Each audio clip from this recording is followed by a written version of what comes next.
guys, I'm Kirsten Brooke, and this is Ryan. Hello, hello. And today we're going to talk about the birth of our daughter, Adaline Brooke DeCook. Nice. Yep. So there's like a lot of negativity around birth stories and giving birth in general, and I was terrified of giving birth, like cried about it a few times. A few is an understatement. And it ended up being way better than I expected, and maybe it was because I had low expectations, but I feel like going into it with a positive mindset would have helped. So I hope that this video can help other people. And so I ended up getting induced at 41 weeks because baby girl just was real comfy in there and didn't want to come out. And we thought that she was going to be almost 8 pounds because the ultrasound said that she was 715. Like almost a week before I got induced. So. And they say they grow at least half a pound per week at that kind of stage. It does die off towards the end because they start not getting enough nutrients to keep up with that half a pound per week. But we were thinking, no, a week ago was 715. She's got to be at least 8. And that's a pretty big baby right there. Yeah. So and it's she was normal. Pretty worried. It's normal for people to get induced between 41 and 42 weeks. Like 42 is like the max they'll let you go. But we were a little impatient, or maybe that was just me. And I was a little worried about her size because I was 8'3" and my brother was 9 pounds. And I heard that like your mom predicts like how big their babies were, predicts how big your babies will be. Yeah, it wasn't true in my case. Like, we had no idea what we were expecting going into this, right? No idea. Like, people can, like, tell you what's going to happen when you get induced, tell you what's going to happen in labor, but, like, when you actually get there, it's like, what the freak? Especially when you get induced, I feel like there was a moment where it's like... why the heck are we here now? And you almost feel, I think Kirsten felt a little trapped at one point, because they strap you all up to all these monitors so they can monitor you and the baby. The baby's crying. And then you just feel very trapped in a bed because you're hooked up to machines so that they can monitor everything. And there was a freak out moment for Kirsten and I think. You freak out too? Well, I just freaked out because you freaked out a little bit. And you almost feel a little helpless because you can't do anything. It's totally up to like the nurses and stuff. And they kept saying about how long of a process this would possibly be. Right. And so that made me really nervous because I'm not trying to be in labor for 3 days. Yeah. And so it was like just really discouraging. They checked me in and I was 1.5 centimeters dilated, 50% of face, and my cervix was still posterior and the baby was like super high up there. Yeah. Like for them to check me, I had to like put my hands behind my back for them to have like a better so they angle. Could feel around in there. Yeah. Because the head was just so high. They call them stations. There's different charts, different numbers they can use. They can use -5 all the way to 5, -3 to 3. If you're using a chart from -3 to 3, where 0's in the pelvis, she was above a -3 pretty much. She was pretty high. So they gave me Cervidil, and that was part of what was discouraging because I got it 3 times throughout the night, and I was feeling contractions. Or I guess I thought they were contractions. I mean, they were. So what does Cervidil do? It's supposed to help to efface you more, to get your cervix softer so that it can dilate more quickly the next day. Now, we don't know that it didn't work, but when she was checked again, it didn't look like she'd become any more effaced. So that was kind of discouraging in the morning, right before she got Pitocin. But we don't know that's true. I mean, it's supposed to just prepare your cervix for Pitocin pretty much, right? And it could have done that for sure. Because every time someone checks you, it's a different person, mostly. And so everyone has a different opinion.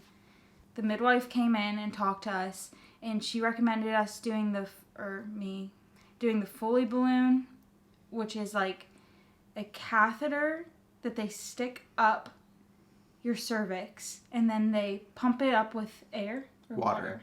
Water. Or it's probably saline. Saline. To dilate you mechanically, so it's not like a real dilation, but fake dilation, to 5 centimeters.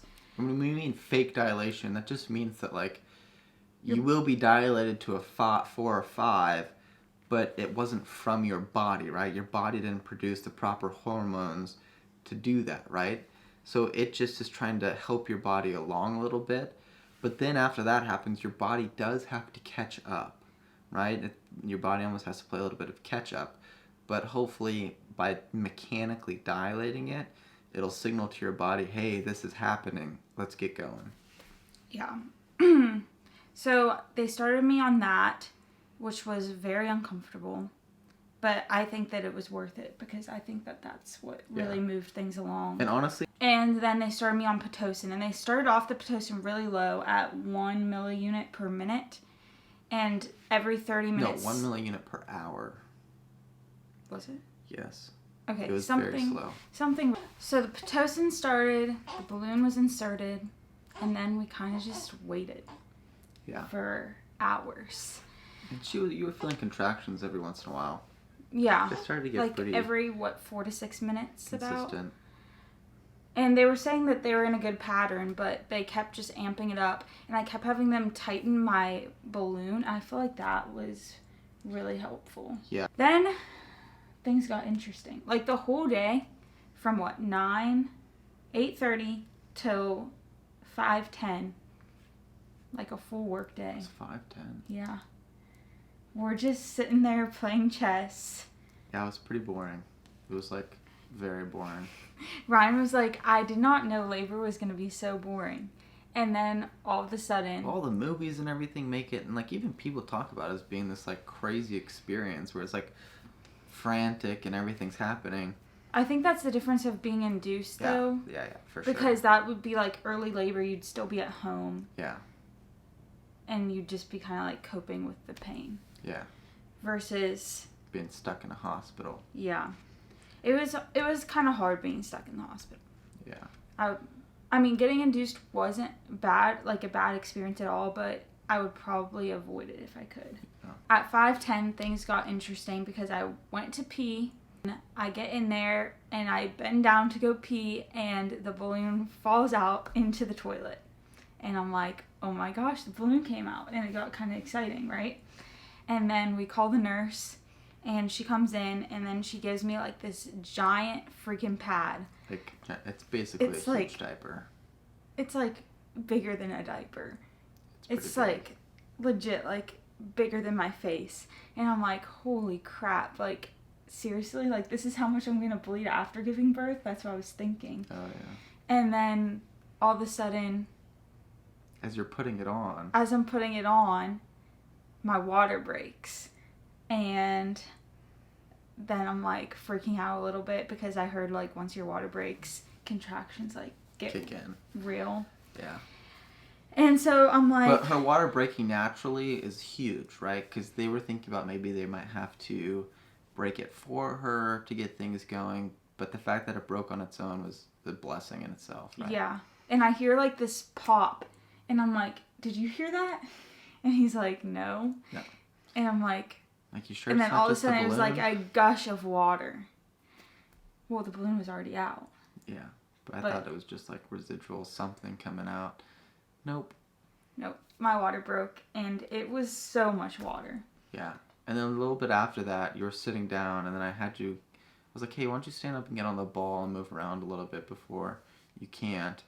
And then as soon as she stood up, I think you had more... Tons of water came out. Like, it overflowed the pad. Yeah. That happened. Things got real. And, like, I was taking notes up to that point. And after that, there's no notes. So, at 5:40, when my water broke, I was like, okay, I'm going to want an epidural eventually.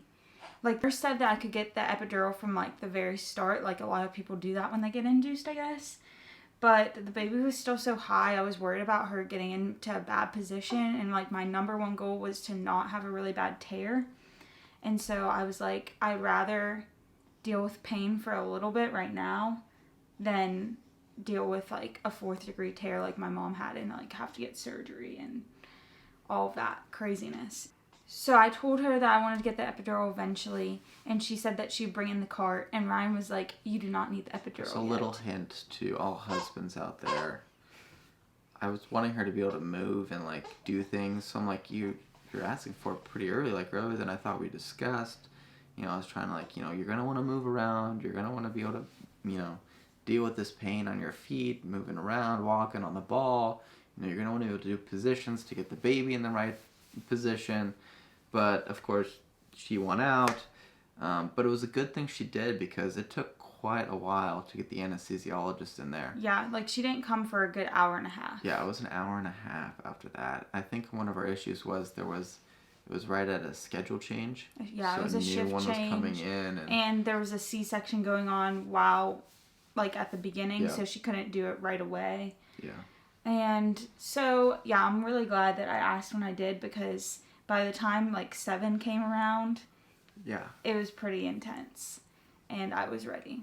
Yeah, there were some pretty heavy contractions coming in, and they were getting pretty darn consistent, I think, every 2 to 3 minutes. Were they? I think so. Yeah. And I don't know if, like, they hurt more because of the Pitocin or not. Like, I'm never really going to know that. It's hard to measure that. Yeah. But, like, it was good. The doula was there, so she, like, gave us some positions to help with. And, like, I was a little nauseous, so she, put some peppermint essential oils by my head. And we were just doing, like, a double hip squeeze. And where Ryan was. So he would, like, squeeze my hips on both sides to help with, like, counter pressure. And I remember at one point you, like, tried putting your head on my back. And I was like, no. Because I got tired of just squeezing your hips for so freaking long. Sorry. But really at that point, for some reason it made that more painful. I don't know. But really it's all about pain management at that stage. Yeah. Yeah. And it definitely hurts, but, like, it wasn't, like, a scary kind of pain. I don't know how to... Because it's predictable and you know it's going to go away. Yeah. Now, some people, they just have constant contractions, which would be a lot harder to deal with because you don't know when you're getting a break. But if you know you're getting a break, I think when you're in the moment, it's more manageable. Yeah. Because I was, like... It was, like, 30, 45 seconds that it, like, really hurt. And then it was, like... All right, I can relax for a good minute or two. Yeah. And I feel like in between contractions, we were kind of, like, joking around, like, just, like... Yeah, in between is, like, if you have an in between, it's really chill. Yeah. I remember it being, as long like, as kind you of... can, like, calm down and not, like, anticipate the next one coming. And yeah. There's a lot of what ifs, but... Yeah. So then the epidural, the anesthesiologist came in, and, like, I was so relieved because I was like, finally, I'm going to get some pain relief.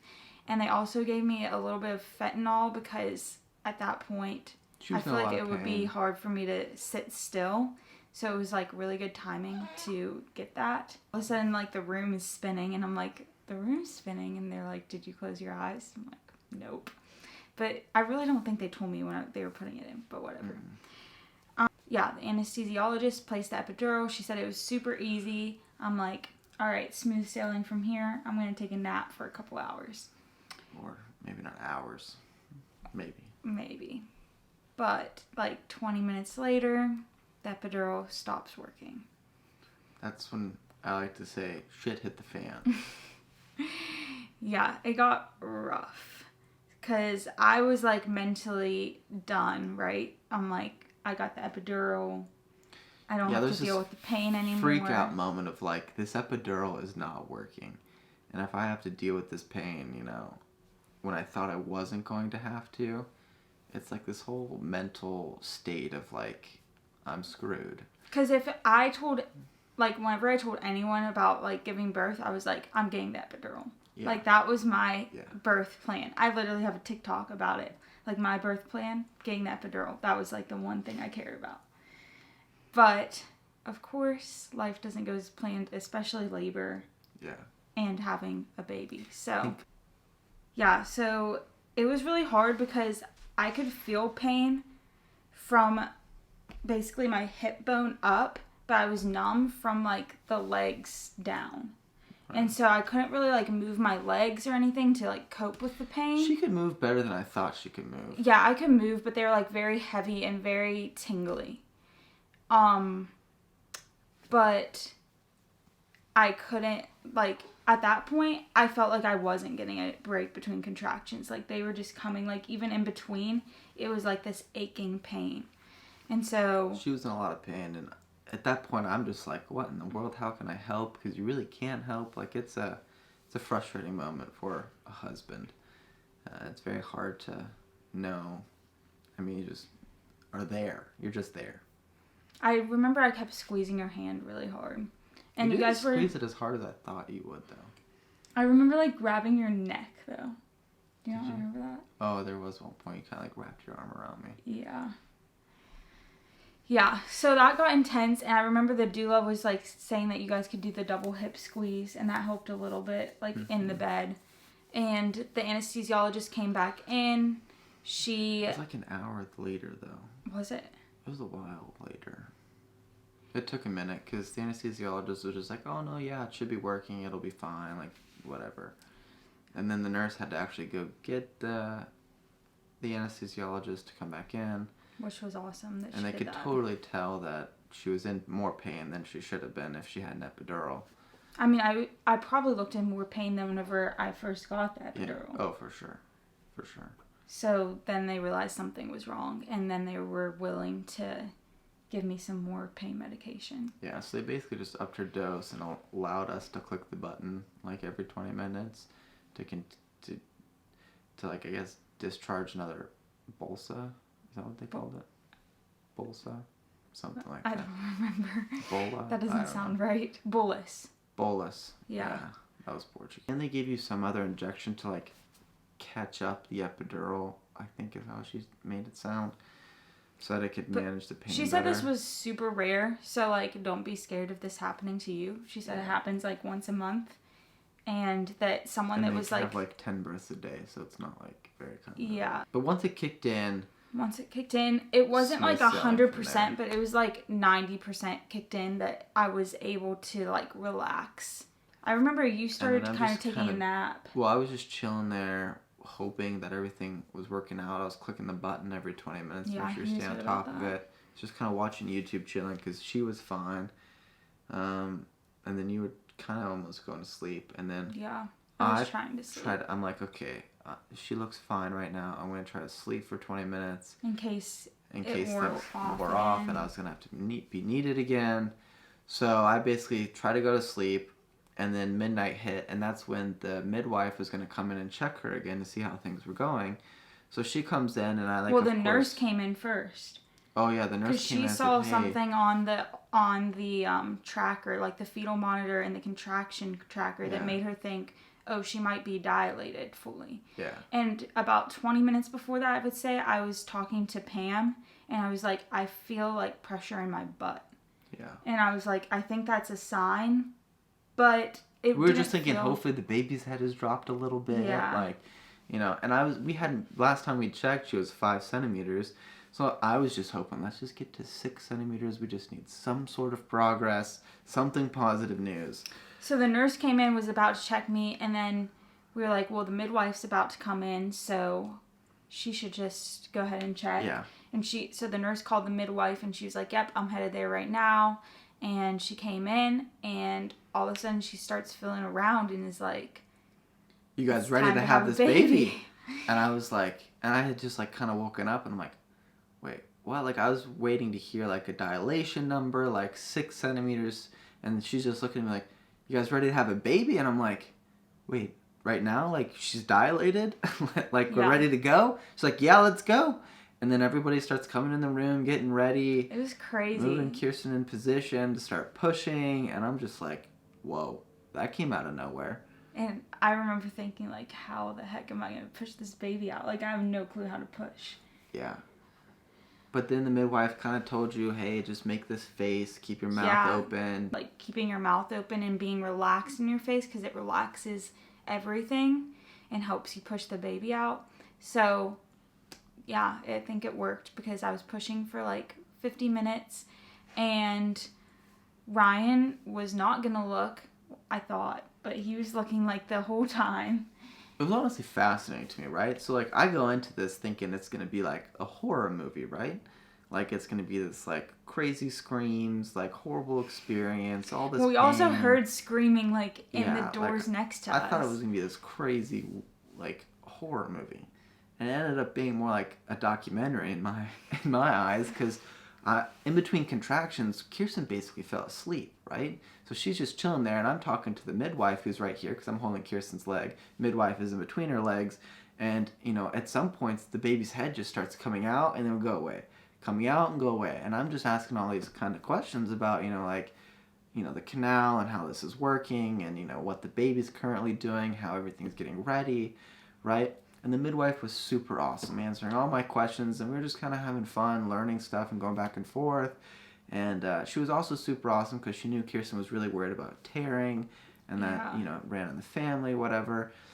And she actually, her mom had a 4th grade tear too, and so I think that was like a huge blessing because she was like super adamant about sympathetic too. Yeah, and she was like using oil the entire time. She was using mineral oil and warm doing compresses. A perineum massage. And literally she was in there stretching with her fingers the whole time to make sure that the baby could come out easier.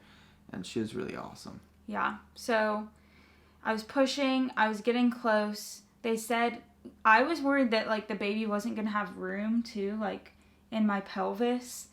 I don't know. I just kind of felt like, I don't know. People kept telling me like more than just my mom who had hard births, like people were telling me, oh, you might need a C-section because you're kind of small, like, which ended up not being true at all because the midwife said there's plenty of room in there. Like she was feeling around and she's like, yeah, there's plenty of room.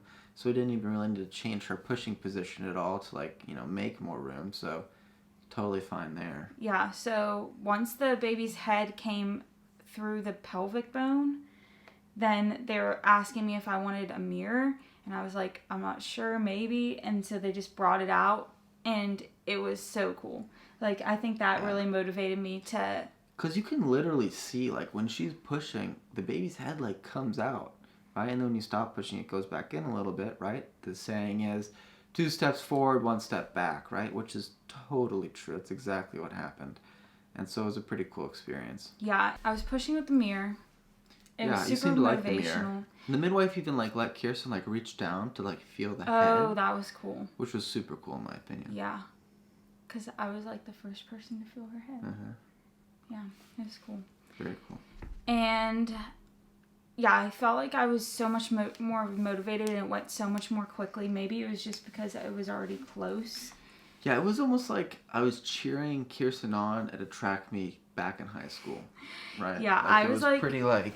So labor, I wouldn't say was fun. Like, sure, between contractions, like there were some fun moments, but it was hard. Yeah. But delivery, I like really enjoyed. Like, it was such a cool experience, and like knowing that you're gonna have a baby in just a few minutes, I feel like made it so fun. It was like you're in a competition and you get the best prize ever at the end. So yeah, everyone was like cheering me on. It felt like a sporting event. Then she told me the next contraction, don't look at the mirror, look down. And so I pushed as hard as I could, looked down. Then, I don't know how to make this like more climactic. Like the baby came out. Yeah, no, I mean, she came out. I feel pretty like it was easy, kind of no like complications, thankfully. Indescribable. Like I felt like kind of surreal. And then all of a sudden, the color kicks in. She starts crying. She starts moving. The color comes in, and it's just like, this is a baby. Like, this is for real. And Kirsten had an unusually long umbilical cord, supposedly. So we kept the umbilical cord on for a couple minutes, but the baby was actually able to rest on your chest still because the umbilical cord was that long, plus some. And then at that time, Kirsten's just enjoying the baby, and the midwife was actually showing me the placenta. I don't remember, like, any of it. She was very focused on the baby at that moment. Yeah, because I remember, like, 5 minutes later being like, oh, where's my placenta? And they're like, oh, it's already in the trash. The whole experience of birth is truly a miracle. It's just how like, it all works together how is did my crazy. body make that? And I didn't even realize that my body was making that. Yeah. I was just tired and didn't feel very good sometimes. Yeah, it's crazy. Yeah. But I mean, that's pretty much the birth story right there.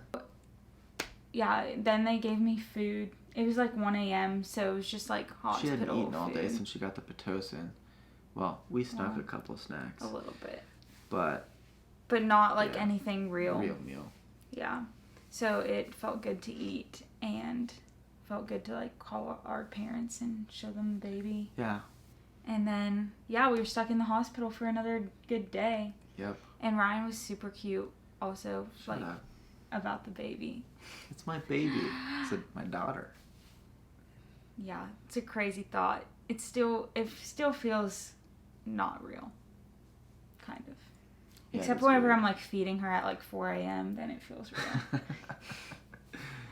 Yeah, so we've been pretty fortunate. She's currently sleeping over here to our left. She's been kind of noisy, but she just fell asleep. Yeah. She sleeps pretty well. She's pretty much like an angel baby, I'd say.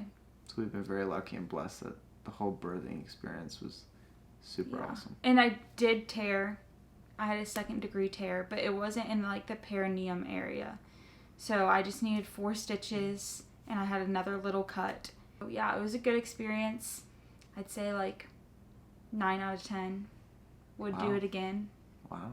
Okay, like not like 9 out of 10 like enjoyable, but like it was good. It was good. Yeah. It was fun. Yeah. I'm not scared to get pregnant again because I'm scared of giving birth or anything like that. But it turned out well, and now we have a good birth story. And hopefully this can help you guys kind of prepare, because honestly, hearing a ton of other birth stories and other people's experiences, kind of prepared us, but not really. It's one of those things you have to experience for yourself to truly understand what it's like. Yeah. Birth was good. And now we have a really cute baby, and Thanks for It's listening great. in.